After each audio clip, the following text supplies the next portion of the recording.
Hey, everybody. Good morning. Good morning. Good morning. Good morning. I am starting late today, but then it is 7 a.m. Pacific Standard Time, and I'm trying to get everything going here. I'm not in my office. I got this glaze hanging down here. So I just dropped the phone. Poor TikTokers. They're like, what the heck just happened to that lady? All right, here we go. They just went for a ride, which is crazy. Hey, Christy, how are you doing this morning, my love? I just sent the TikTok phone flying over the edge. I have the door open because Tony's bringing me some coffee. I didn't want to go live without the coffee. So It's hot. thank you. Can you close the door for me, please? Thank you, babe. Mm-hmm. Awesome. That's my next cup of coffee. So I'm just trying to get everything set up here. How's it going this morning, everyone? How is your grief today? I actually have a really good lesson planned, and when I finished it, I kind of got excited about it. So I'm excited to be here this morning to bring this class to you. Now that I got it going, now that I figured out what I'm doing, let me just share this group and we'll be going. Today I want to talk about grief in the brain. I, Chrissy, you'll probably remember this because you and I were around then. But they used to have a commercial when we were younger, and they would take an egg and fry the egg and put the egg in the frying pan, and they would start the egg frying, and they would say, this is your brain on drugs. And they would fry the egg. It was like you were frying your brain because you were on drugs. Hey, Suzanne. Morning, Tony. I made him give me a second cup of coffee. um well, your brain on grief does the same thing. Your brain on grief is confused and it gets fried, and that's where I kind of want to talk about that today. Welcome, everybody. Welcome here. Thank you, Suzanne. You are amazing. She's hitting in all the spots for me today, doing all the likes. I honestly, I was going to just come in and I was thinking I'm just going to do a question and answer session. I'm tired. I don't have any. I don't even know what I want to talk about. But here's the truth. So I was working on the book yesterday. I'm trying to line it up, and I rewrote something, and I was like, I'm going to share that today. So here we are. Okay. Thank you, everybody. Good morning. My name is Sharon Brubaker. I'm a grief specialist. I'm the owner of the Grief School, the place where healing begins. Because we have to go after this grief. We cannot just sit around and pretend like everything is okay. You grievers have choices, and grievers have options. And one of those options um, is healing, is going after the brokenness in our heart, learning how to go after the brokenness in our heart. Debbie, she's doing really well. I don't want to put her business on blast, but the woman is driving me crazy. My mom, we're talking about my mom. So she's not driving me crazy, but it's funny how the dementia, I'll get to that in the end because it's part of the brain too, the dementia and the way we think about things. Friends, you're not broken. You're not crazy. You're grieving.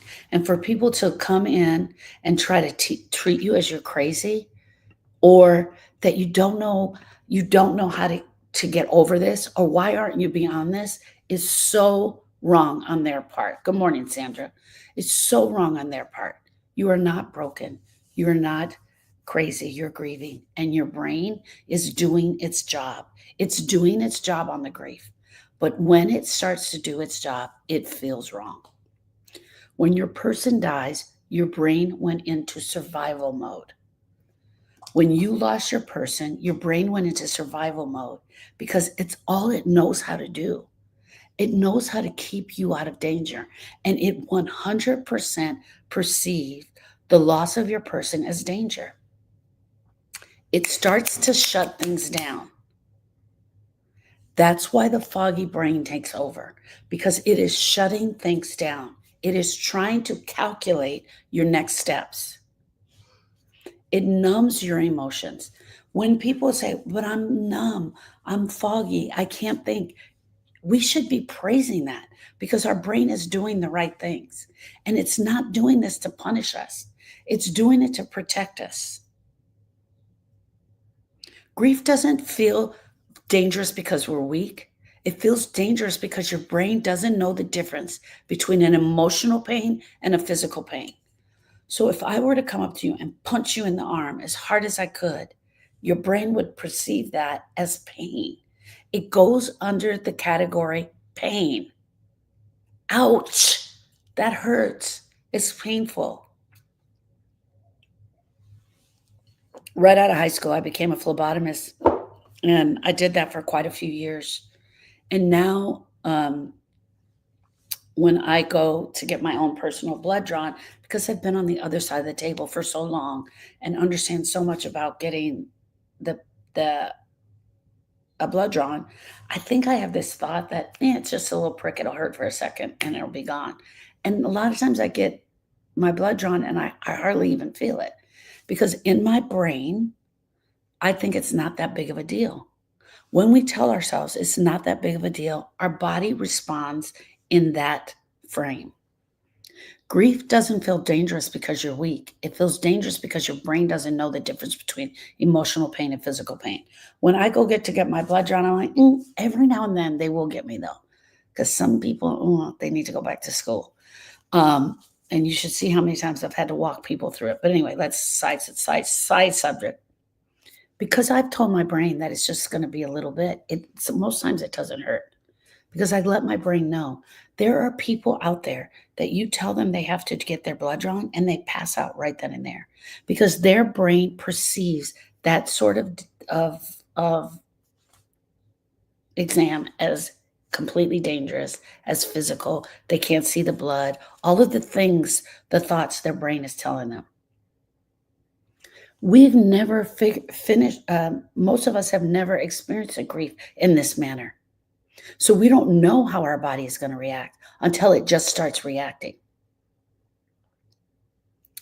It feels dangerous because your brain doesn't know the difference between emotional and physical pain. It sees your heartbreak and thinks, this might destroy her. This might break him down. I've got to protect him. So one of the first things it does is it sends the brain, the numbness, the fog to your brain, the forgetfulness, the overwhelm. That was never a failure, you guys. It was part of the brain doing its job. What if your brain says to you, Suzanne says it's a trauma reaction. Absolutely. What if your brain is saying to you, girl, you ain't ready for this? Hey, Suzanne, I got you, girl. You ain't ready for this. Hey, Debbie, come sit over here. Just be quiet for a moment because you ain't ready for this. Let's take it one piece at a time. Let's take it one moment at a time. What if your brain is really doing its job? I believe that it is. And I want to show you what your grief brain does to you. I'm not going to open up 2 eggs and fry them on the frying pan and say, this is your brain on grief. But that's what it feels like. That's exactly what this should be called. This is your brain on grief. Okay, first, before we start, I want everybody to take a deep breath. I want to slow it down for a minute. So place your feet on the floor. Place your hands in your lap and just take a deep breath.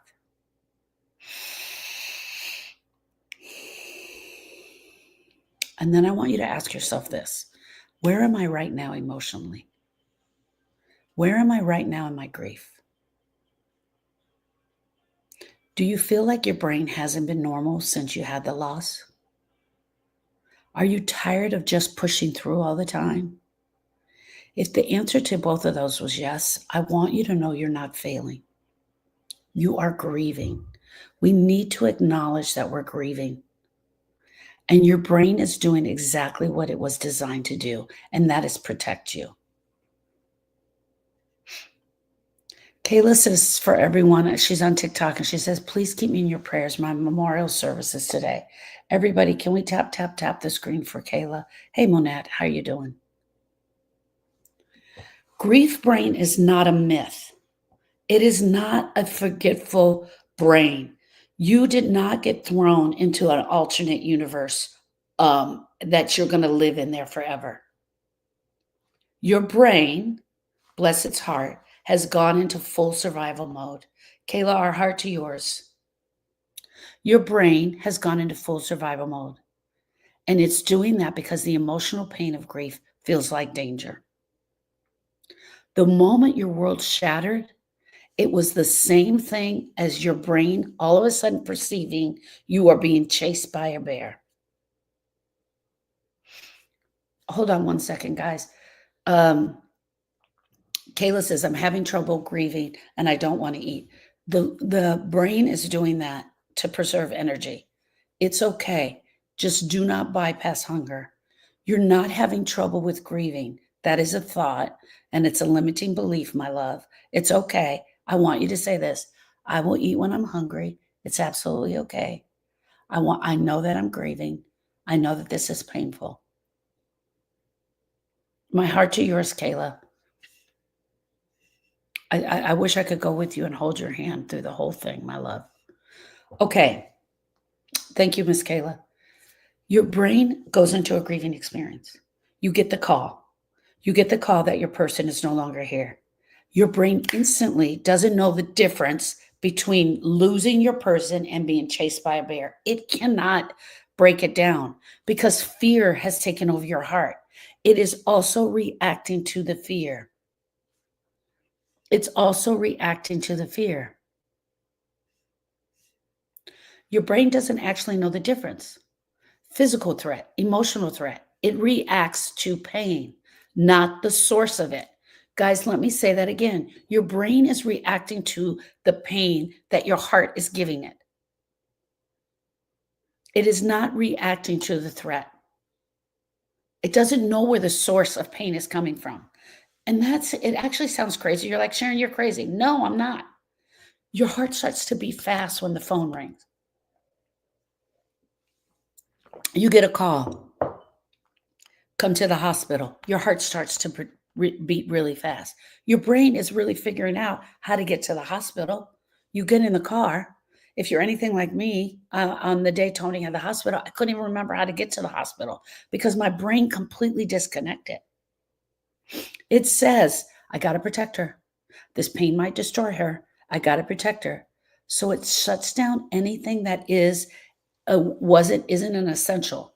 Eating food at that moment, Miss Kayla, is not an essential. Your brain shuts down the urge to eat. Many of us, when we come upon a grieving experience, we don't feel hungry because the brain shuts it down. It clouds our thinking because we don't need to think about how much is the electric bill. I'm on my way to the hospital. I'm trying to survive this thing that has just happened. I don't need to know how much my electric bill is right now. It clouds the thinking. It gives you tunnel vision. It will block out some memories. It will freeze the emotional access to it. And this is not to hurt you. This is to keep you alive. It is absolutely to keep you alive. It's not a failure. It is a protection. Your brain completely goes into protection mode. So let me go a little deeper into emotions. Your emotions are not random. They are your brain's interpretation of what your body is feeling. Let me say that again. Your emotions are not random. They are your brain's interpretation of what the body's feeling. So I saw this on a TikTok podcast, and she was describing this, and it was perfect for you guys. And the podcast was called Begin Again, I think. Let's begin. Start over, something like that. I'll find out and I'll tag it in here. Hey, Linda Lou. Let's say you're standing on the edge of a cliff on a windy day. You're at the very end. You're looking down. It is a deep, deep crevice below. Your heart is beating really fast. It's kind of windy and you're kind of shaking. Your stomach is doing flip-flops. Your palms are sweaty. Your mouth is really dry. What emotion do we give that? What emotion do we give that? feeling of looking down a cliff? Fear. I'm scared. I'm just standing there. Why? Because your brain has taken the data of everything around it in your body, in your memory, and it perceives it as danger. And what it does is says, this is danger. This is dangerous. The wind is going really hard. This is dangerous. And it makes you believe that where you are at and what you're feeling right there is unsafe. And so you are feeling fear, and the body and the brain are reacting accordingly. Now, let me take you back to that cliff. You're standing on the edge of that cliff. You are looking over the edge of that cliff. But here's part of the story that I left out. You're an expert paraglider. You've done over 400 jumps. The conditions are perfect. The amount of wind that is going is absolutely perfect. You know that you're going to glide for 45 minutes before you go anywhere near the ground. You have saliva coming into your mouth because you're so excited. Your heart is pounding.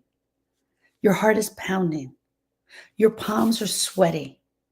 Your stomach is doing flip-flops. You're at the exact same cliff. But now what do you feel? You feel excited. It is the exact same story.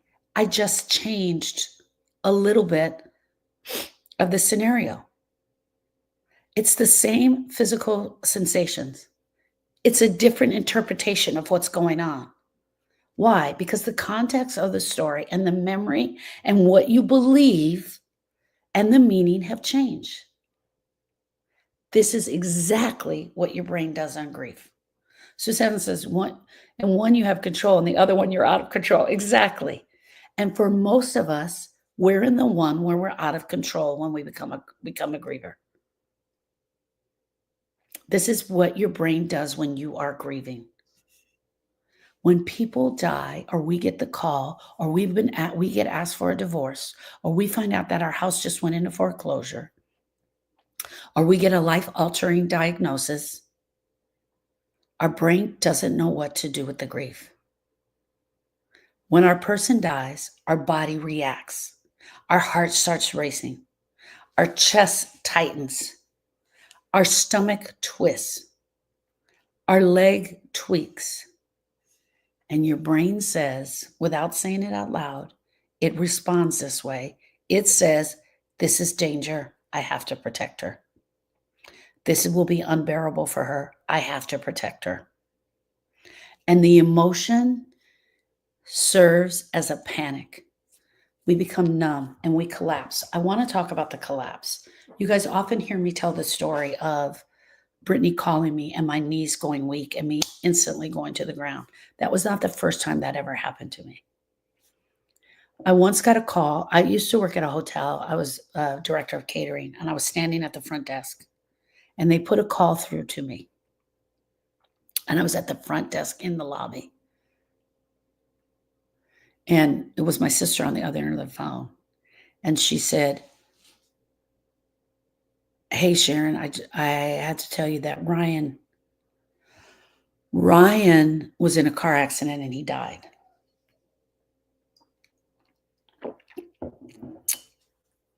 I said, who?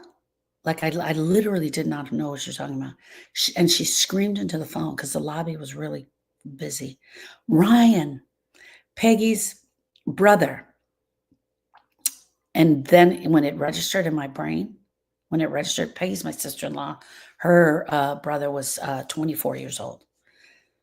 When it registered in my brain, my knees went weak. I was sitting at the front desk and I just fell to the ground. It is not uncommon for the griever.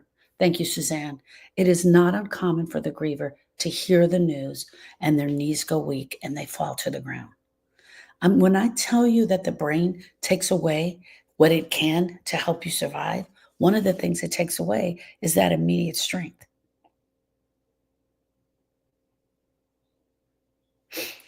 But if we don't reteach the brain how to respond, we don't teach the brain how to go into that and work with that, we can stay there for a very long time.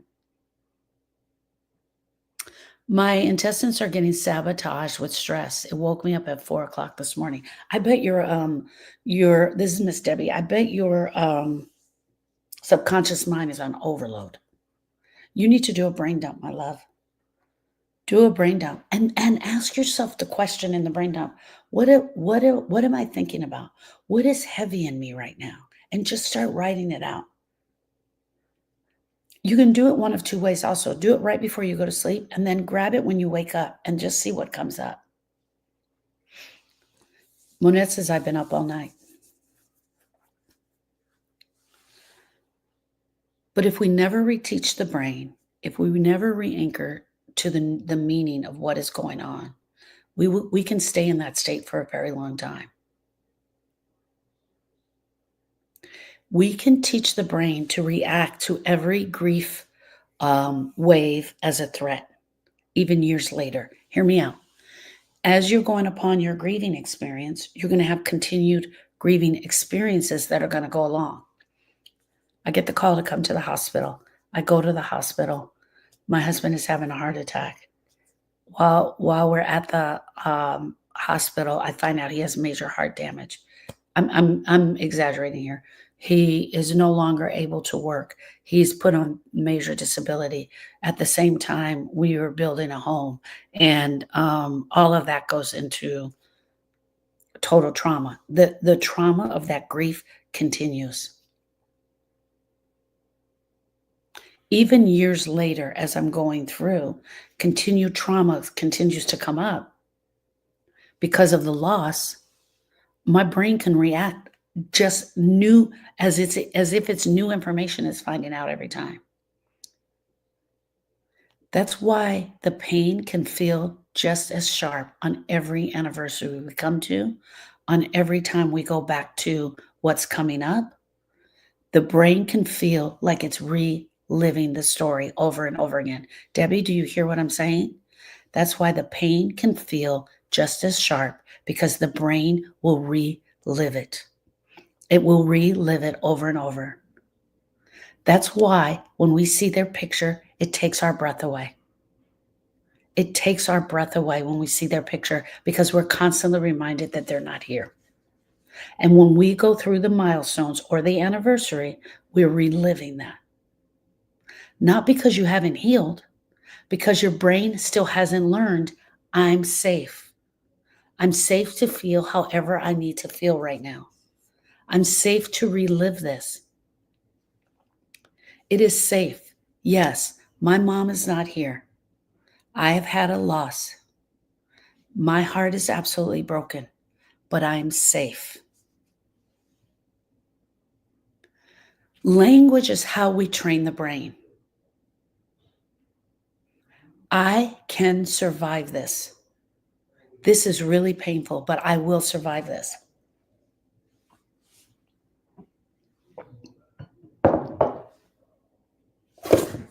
Somebody's trying to get in my live. Hold on one second. I need to. When you say, this pain will kill me, your nervous system responds accordingly and it shuts down. I can't do this. Your nervous system responds accordingly and it will shut down. Stop. When you say, some guy is trying to get in my life. When you say, I can't do this, I'm not going to be able to live through this, your brain is going to respond to that. Suzanne says, 27 years out of kidney cancer, and every year I have a visceral reaction when I have to have tests. Absolutely. One of the things I want you to try this year, Suzanne, I don't know the anniversary of the kidney exams. I want you to say it this way. I'm going to have my kidney exams. I know I'm a little nervous, but I'm safe. I'm going to do this and I'm safe. It feels like yesterday. So Aida, when we're saying it feels like yesterday, it's the same thing. Friends, hear me out. I want you to understand this. I'm not telling you to tell your brain that your person didn't die. I'm not telling you that. I'm not telling you to tell your brain that it doesn't matter, I'm going to be okay. That's not what I'm saying. What I'm saying is, if you're coming up on a milestone, you need to tell yourself, my mom is gone, but I'm safe. I can go through this anniversary. I'm safe. I want you to repeat it silently to yourself. My grief is real. This hurts, but I'm safe now. I can feel this and still survive. I can go through the pain for the next few weeks and I can still survive. I know my brain is going to protect me, but I'm ready to do the work. Thank you, brain, for protecting me. I'm going to do the work. These are not just affirmations. They are neutral instructions to put your brain in neutral. You're helping your brain unlearn the belief that pain equals threat. You're helping your brain to unlearn the belief that grief, pain equals threat. You're going to build new pathways of permission and possibilities. Just like Miss Kayla came in here, and I don't know if she's still in here. I'm going to the memorial service today. I'm going to let in whatever emotions show up for me, but I'm going to be okay. I'm going to be okay. I'm going to be surrounded by people that love me. I'm going to be okay.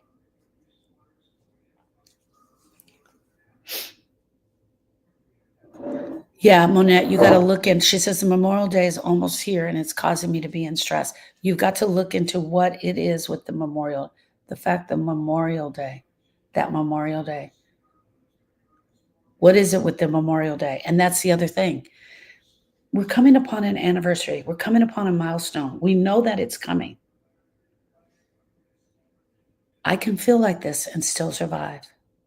Memorial Day is coming. I know my brain's going to try to protect me, but I'm okay. I'm going to lean in. Does it mean when you say that, does it mean you're not going to cry? No. Does it mean you're not going to feel pain? No, absolutely not. You probably are. The truth is you probably are. But you need to let the brain know it's going to be okay. Okay. True or false? Emotions are random and unpredictable. True or false? Emotions are random and unpredictable. Are your emotions random and unpredictable? Dixie says true. True or false? Your emotions are random and unpredictable. Hey, ladies. Hey, Sandra. Oh, you jumped back over here. Amazing how your brain jumps in to protect you, isn't it? Pauline says true. Your emotions are random and unpredictable. And I'm going to tell you guys, you're going to be shocked. It's false. False. There are messages. These are your messages that your body is sending you to interpret your brain. So your brain is sending you thoughts. 40 to 60,000 thoughts a day. 40 to 60,000 thoughts a day about your grief. Every time it sends a thought, your emotion, your heart interprets that. So you're going to have a thought first.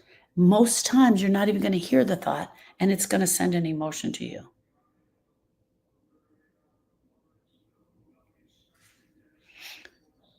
Significant triggers yesterday. Had an awareness to them, confronted them head on, and dealt with them. Look at Suzanne. She's my A+ student.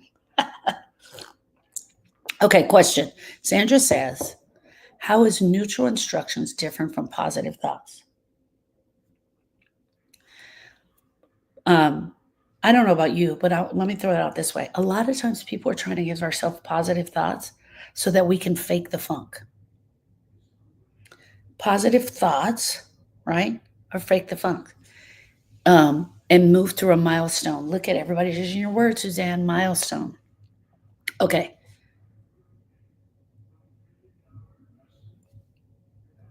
I'm making up this entire scenario. Tomorrow's the anniversary of Austin dying.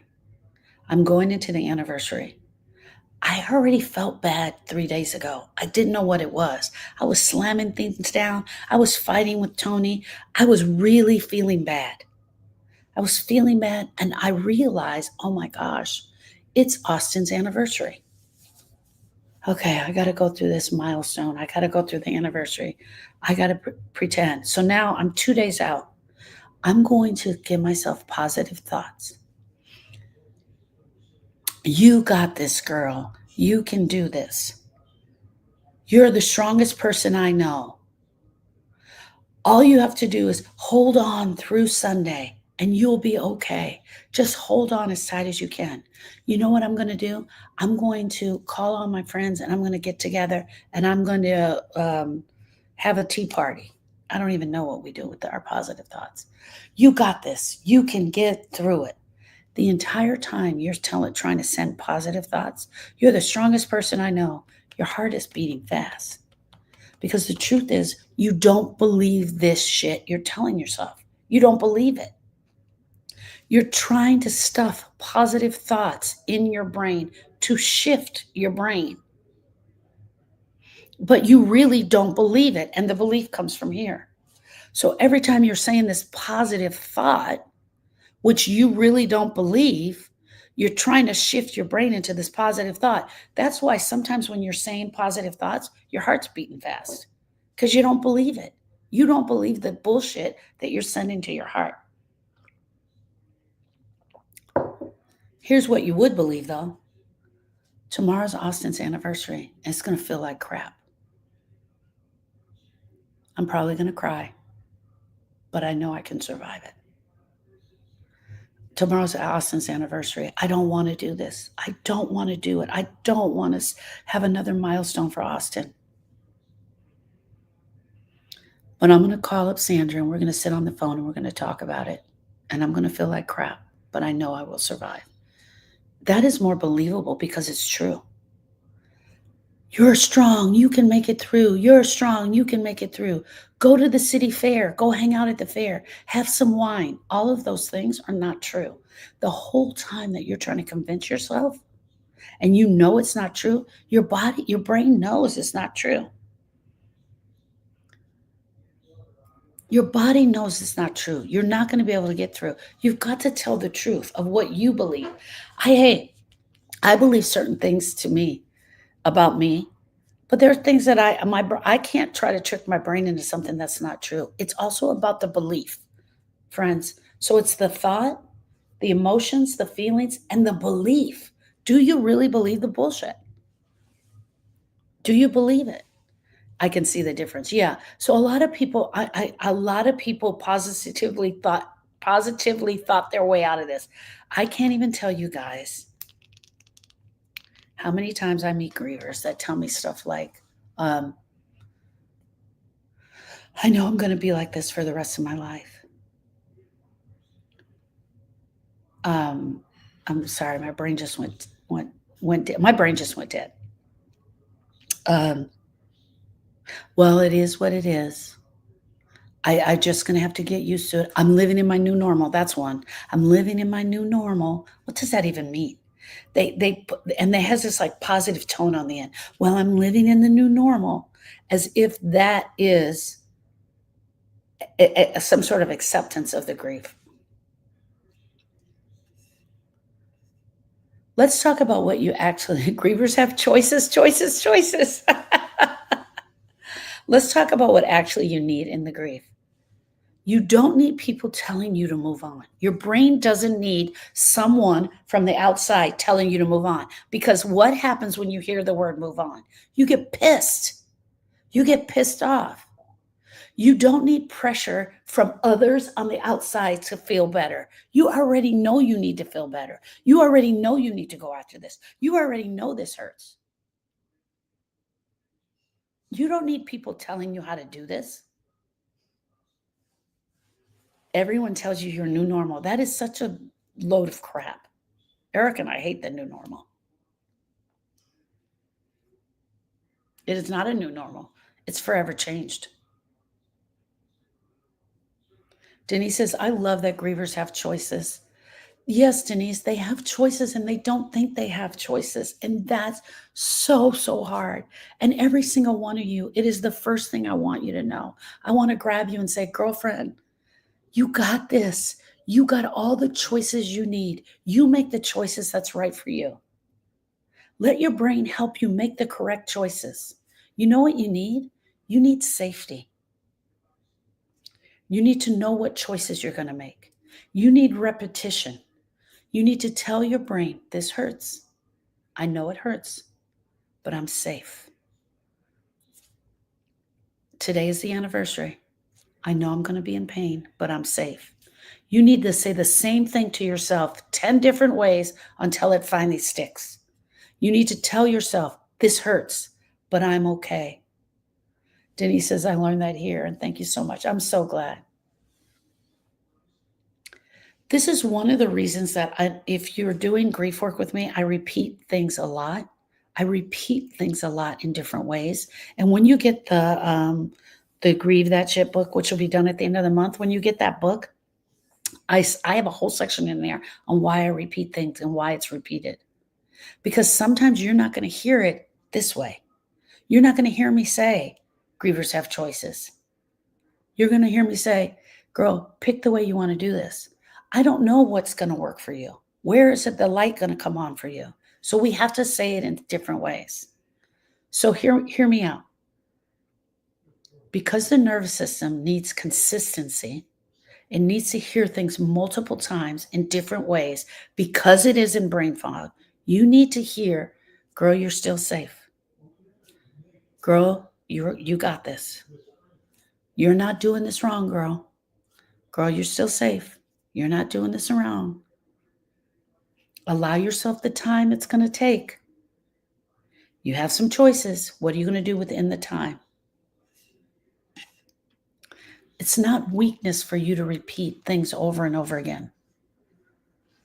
This is your grief journey. Don't let anyone tell you what you want to do and how to do it.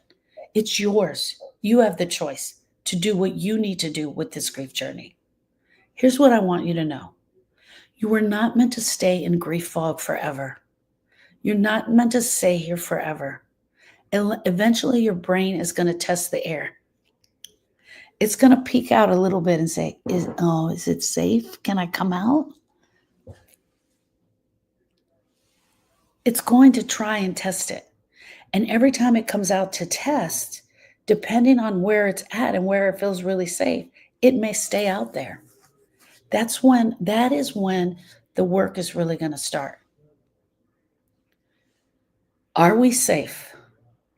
And if you gently say yes again and again to yourself and to your brain, it will slowly start to let the pain through in manageable portions, in little manageable pieces. You will feel more present with yourself, more able to function. Little bit by little bit, you will start to allow yourself to go there. Little bits at a time. You will steep your toe in a little bits at a time. Hey, Garza 23, I see you. Hold on 1 minute and I'll come back to that.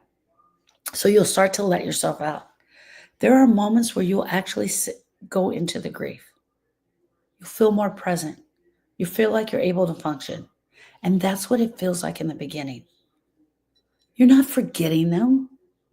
Every time you feel these emotions, you're not forgetting them. You're not letting go of their love. You were never meant to forget them. Your love was not supposed to be pushed so far down. Guys, I want you to sit in this for 1 second.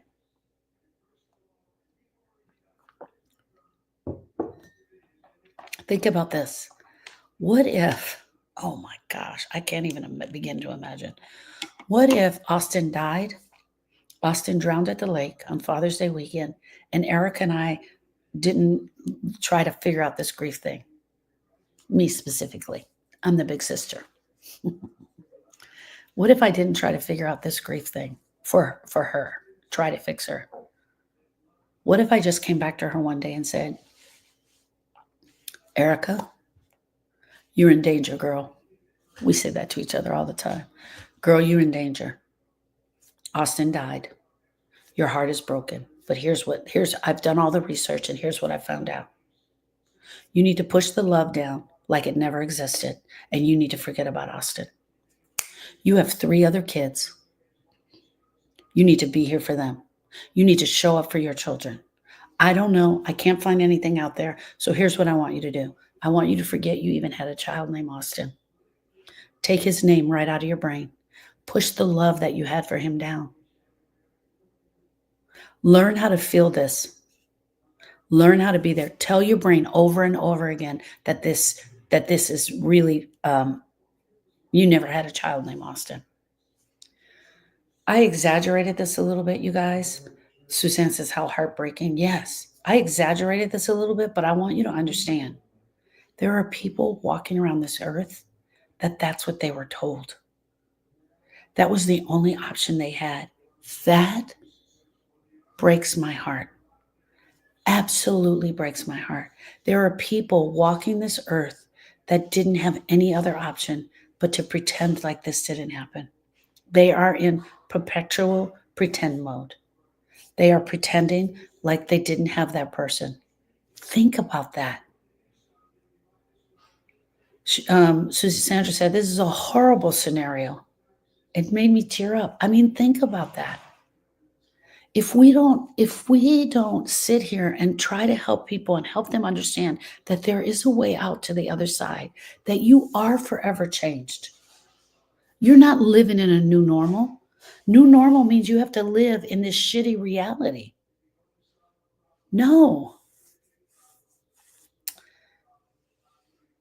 you are not forgetting them. You are not letting go of their love. You are learning how to feel without breaking apart. Here is the real shift. There is a shift.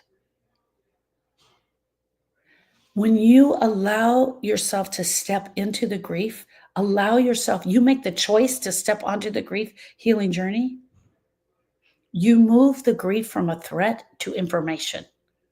I need the information. I need to take in information.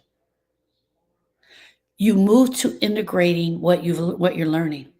You move to learning the truth. I definitely see that in people every single day. Yeah. So right now I want you guys to say this to yourself. This grief does not mean I'm unsafe.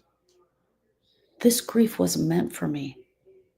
My brain is working out for my higher good. My healing has already begun. I'm taking in information. I know this is hard. I don't want to be here. I don't want to be the person who has lost a mom. I don't want to be the person who has lost their dad.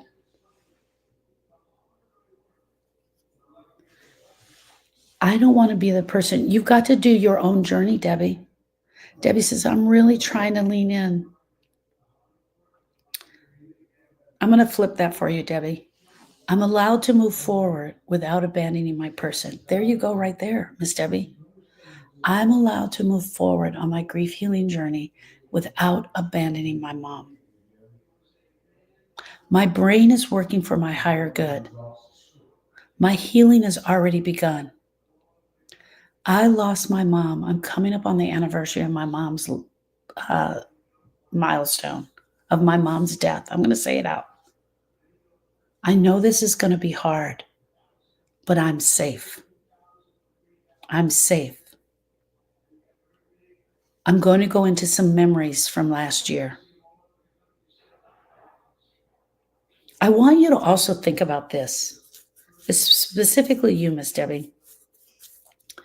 When you go into those memories and those milestones from last year, you're in a different place, right? So you're in a different place and your brain is going to see it in a different place. And you're going to learn things about yourself and your grief healing journey with you and mom from 1 year later.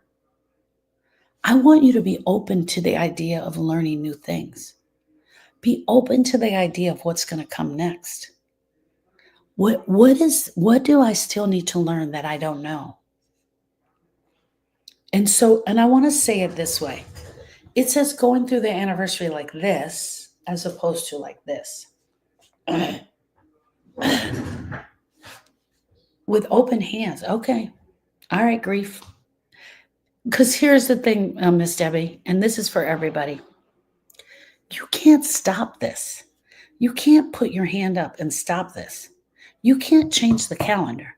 You can't turn it off. It's coming whether you like it or not. Hey, Robin. How you doing, my love? It is coming whether you like it or not. Whether you like it or not, the anniversary is coming.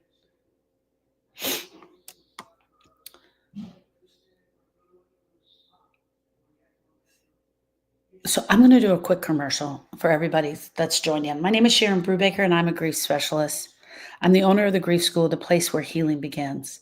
I sit with women as they are on their unique grief healing journey. I want every woman to feel supported, heard, and understood. But I also want to teach you how to do this. Hey, Miss Robin, my heart to yours. What was his name? Tell us his name, please, so we can share that today. Just his first name. I want you to feel supported, heard, and understood. But I also want to teach you and that this grief is not a place to stay. The grief is a place for us to move through. The grief is a place for us to move through. And I do that in lives every Tuesday, Wednesday, Thursday, and Saturday.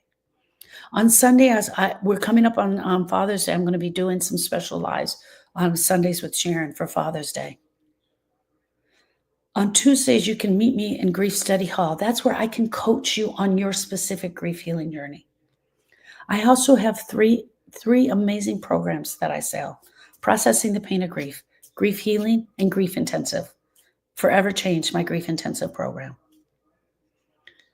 Click the link in the bio that says Beacons AI, the Grief School, and there you can find all the places you can follow me and learn about grief. Okay, Robin's husband's name is Bob. Everyone, can we give some love to Bob and to Robin? He passed in January. My heart to yours, my friend. Truly, my heart to yours. I can't imagine what this is like for you. The one thing I know is that grief really sucks. It really sucks.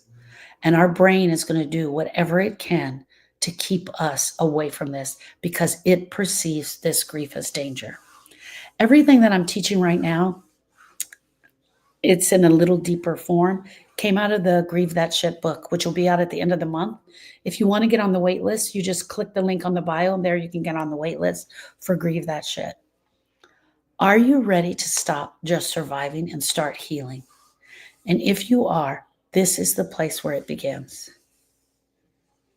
You can keep living in the fog and the pain forever, or you can make the decision, the choice to jump onto the grief healing journey. And I'm here to help you with that if you are ready. So to everyone in the lives, in this on the Facebook, Instagram, I want to tell you that I see you. I want to tell you that I know that this grief is going to be hard. I know this weekend is especially hard because, believe it or not, it's Memorial Day. It is a holiday. And what happens on a holiday is that everyone's changes. They start getting ready. We're getting ready for the barbecue. There'll be big barbecues today, tomorrow, and Monday. You probably were invited to some. And here you are. Miss Robin's husband just passed in January, and here we are expected to go to a barbecue, have people jumping in and out of the pool, and celebrate. You walk into the barbecue and your heart feels like, do they even know that I'm still broken? Do they even know that I can't do this? And the answer to that is no, because they need you to be back to normal as quickly as possible. I want to tell each and every one of you, do what you need to do this weekend. Do what you need to do this weekend. Do what feels comfortable and what feels right for you. If not going to the barbecue is what feels right to you, then don't go. And I want you to be okay with it.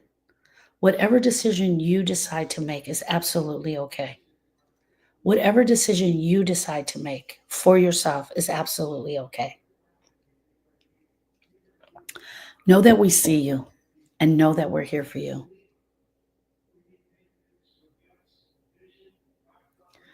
So, girl, I can't even, EK musical chick. Oh, I had to read it. EK musical chick says, I want to have something to do, but I don't feel like getting out of bed. EK musical chick, two things. Number one, staying in bed is a plan. If you absolutely decide to stay in bed, I want you to do it consciously. Hear me out, everybody. I'm not doing anything this weekend. I'm just going to stay in bed. I'm going to stay in bed and grieve. If that's your plan, I want you to know it's absolutely okay, but you have to plan it that way. Don't make a plan to go to Bob's I'm sorry. I said Bob because you're there. To go to Susie. I'm so sorry, Robin. To go to Susie's barbecue. To go to Susie's barbecue. Don't make a plan to go to Susie's barbecue and then stay in bed. That's not the plan. I'm either going to the barbecue or I'm staying in bed, whichever one works for you. Whichever one works for you. And if you go to the barbecue and you feel uncomfortable, then leave. Don't stay. But don't get trapped in the barbecue either. Don't park your car where everyone can park behind you. Be prepared to leave. And don't go to the barbecue and bring your grief and throw it out on the table for everyone. I can't be here. If you get to the barbecue and the grief becomes too much, quietly excuse yourself. Do an Irish goodbye. Just walk out, get in your car, and leave. Staying in bed is a plan. And I'm okay with staying in bed. I'm okay with staying in the bed and having the plan of staying in the bed. Why are we not okay with that plan? Why are we not okay with the stay in bed plan? Because we feel like we're failing ourselves. We feel like we're failing at grief. When we have the plan to stay in bed, we feel like we're failing ourselves, like we can't do it. I'm grieving the loss of a relationship. I was supposed to be on a trip with her and with friends. So I'm assuming this weekend. You were supposed to be on a trip with her this weekend. Okay. EK, grievers have choices. Grievers have choices. Staying in the bed is a choice. Making a plan for this weekend is a choice. Right? The other thing is, you've got to understand that the grief is going to be huge this weekend, especially if this is the weekend of the trip. She's on the trip now, and I'm home alone. One of the other things that we tend to do is, and a lot of the young people are doing it, we do the social media war, where we post pictures about what we're doing. The truth is, EK, and this is the truth, is that you have to do an emotional check-in with where you're at. Where are you at with your grief?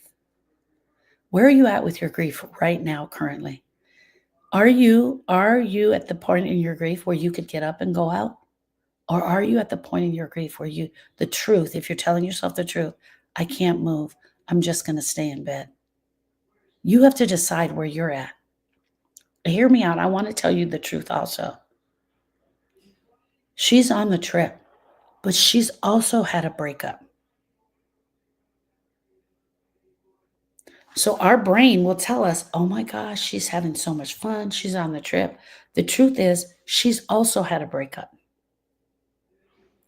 Not comparing, because I don't want you comparing that. EK says, I've been doing okay, but today I feel like I can't move. Because the truth is, EK, you probably haven't been doing okay. You've been stuffing, pushing the grief down, pushing the pain down. And now you're on the week. I'm only assuming that this is the weekend. Now you're on the weekend of the trip, and now the grief is coming up. It is coming up. If I were you, just knowing what I know, EK, I would say, you know what? I'm going to grieve this shit today, this weekend. I'm going to sit in my grief this weekend. I'm going to cry and I'm going to get it out. And I'm going to honor myself and I'm going to honor my truth. EK says, I've been dreading this weekend so bad. Okay, EK, let me show you what's been going on. So EK has had a breakup, and this is a weekend they were going to go on a trip. What has been going on is you're going about your life.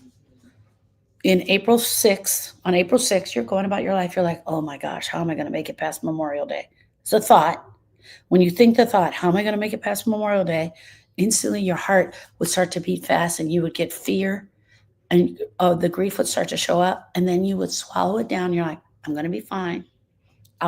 You know what I'm going to do? I'm going to plan something of my own. I'm going to plan something of my own. And I'm going to go out of town. You shift it. You try to change the thought. You try to think positive. I'll be fine. I'll have friends hang out with me. I will do this. Whatever you were doing along the way, from all the way back then, you were doing these things along the way, and you kept changing the thought. You kept changing the thought to help you survive in the grief. You kept changing the thought. Well, now you're here. And guess what? That doesn't work anymore. Faking the funk is not working anymore because now you're on the weekend. So now that you're here and you're being hit right in the face with it, here's what I want you to do. I want you to grab a piece of paper. I want you to grab a piece of paper and I want you to write the date down. And I want you, if you're strong enough, I want you to write where you guys were going to go on the trip. Solvang, California. I want you to write it down. And I want you to write on that paper, I want you to do a brain dump about everything that's breaking your heart.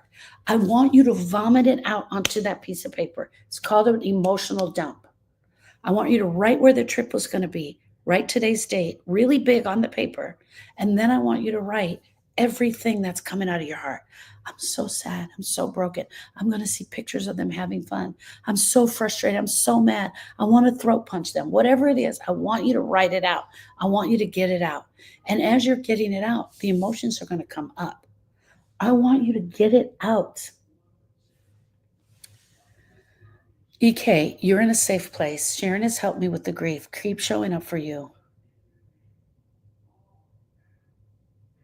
Why don't we go straight to this shit hurts when it hurts? Because our brain, this is what I just said, Monette. Your brain is perceiving this grief as danger. Okay, so let me show you this. Here's you being chased by a bear. Here's your grief. The brain can't tell because to the brain, it looks like this. Chased by a bear, grief. Chased by a bear, grief. It looks like this to your brain. And both of them look like the brain needs to protect you. And both of them is your brain going out to protect you.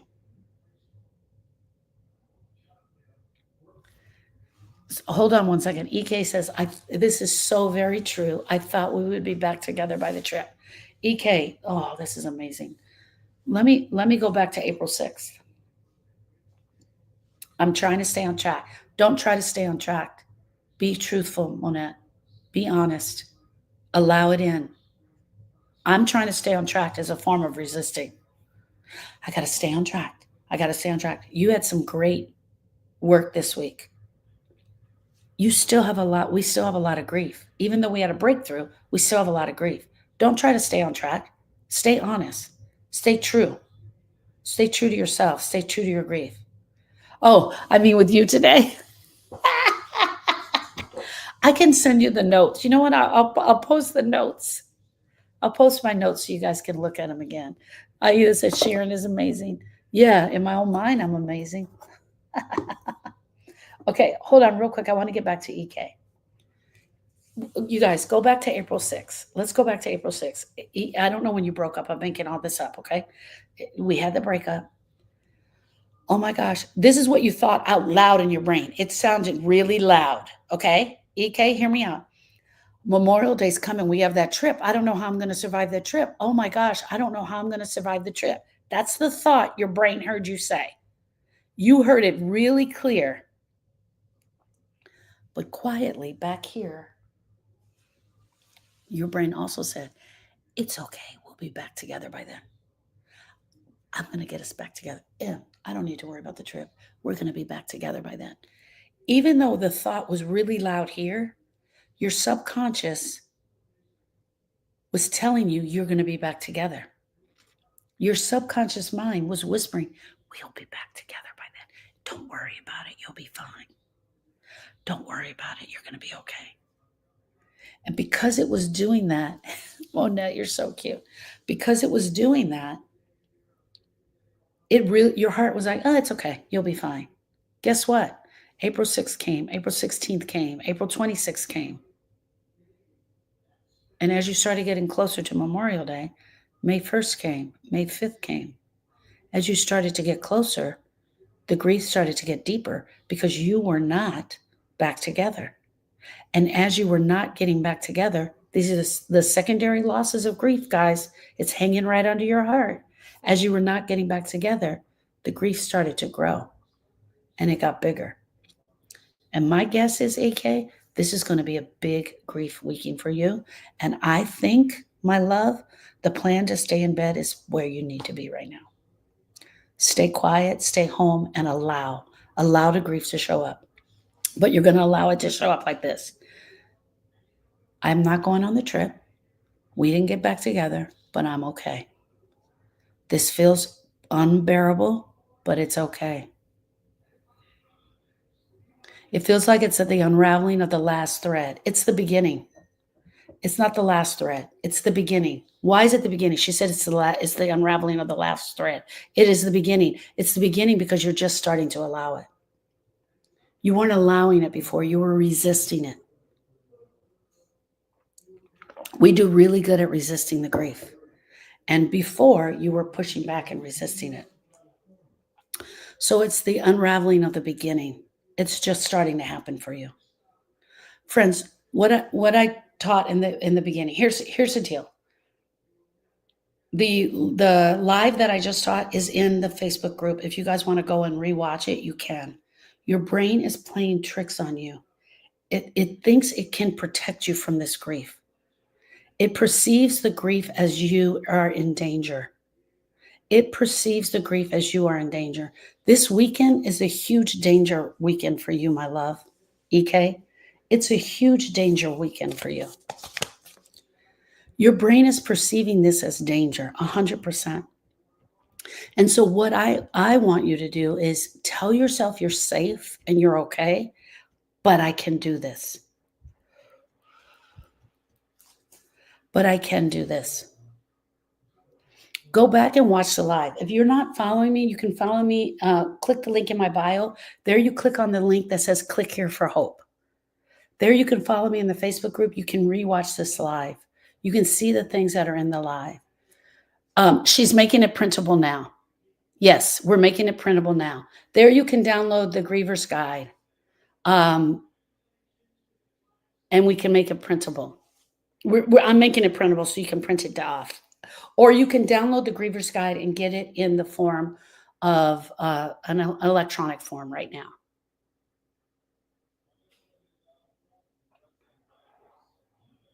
Friends, I don't know where you're going to be at this weekend, but here's the thing that I do know, and I do know to be true. Grief sucks. This weekend, even if we weren't somebody that went out into the and did a big Memorial weekend, did big barbecues for this weekend. Tony and I are not big Memorial celebrating people. We tend to stay home on 3-day weekends. This is a time for us to quiet down. Then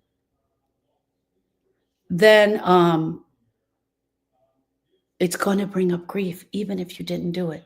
Because guess what? You go in the store, and what are you seeing right now? You're seeing all the stuff for 4th of July. You're seeing all the stuff for Memorial Day. What does this say? It says we're American, but it also says one other thing. Barbecues, celebrations, alcohol, wine. It says all of the things. We see the decorations. We get the invites to the barbecue. We know people are going out of town. We know our people are going out of town. All of this is happening at one time. Our brain is playing tricks on us. It's telling us that it's all signs of celebrations, Denise say. And celebrations, I don't want to celebrate. Monette says, I want to hide. Instead of hiding, I want you to say, I'm going to be okay. I'm not hiding. I'm grieving. My heart is broken, but I'm going to be okay. Go to the Facebook group, which is the Grief School, and you can rewatch the lives. Thank you, Suzanne. EK says, as a summer break, I'm a teacher. I have all summer off to focus on healing. I love it. I love it. That's a great thought. I'm going to focus on my healing. I have this summer to focus on my healing. Okay, friends. Thank you for being here today. Tony and I are traveling tomorrow. We're going back to Texas. We've been in Arizona for 2 weeks. My mom's surgery went really well. She did really well. That woman, her resistance to pain is unbelievable. So she's doing really well. Tomorrow should be the bad day, heavier day for her because the swelling should come in. My sister and my aunt are coming to take over. Tony and I are going to be traveling. I will see you guys back on Tuesday. Tuesday morning, I will show up for the live. I'm so grateful you're here, EK. I hope this was helpful to you. I really do. EK, for the summer training, download the Grievers Guide and think about coming to Grief Study Hall, which will be every Tuesday. I will see you guys on Tuesday morning. I'm going to do my live Tuesday morning this week. Yeah. And I'm going to be in Grief Study Hall from 1 to 3 Central Standard Time. And that will be on Tuesday. Look for all of that information here. You can find me on TikTok, on Instagram, and on Facebook. I love you guys all, and I'll be talking to you soon. Have a great day. Bye, friends.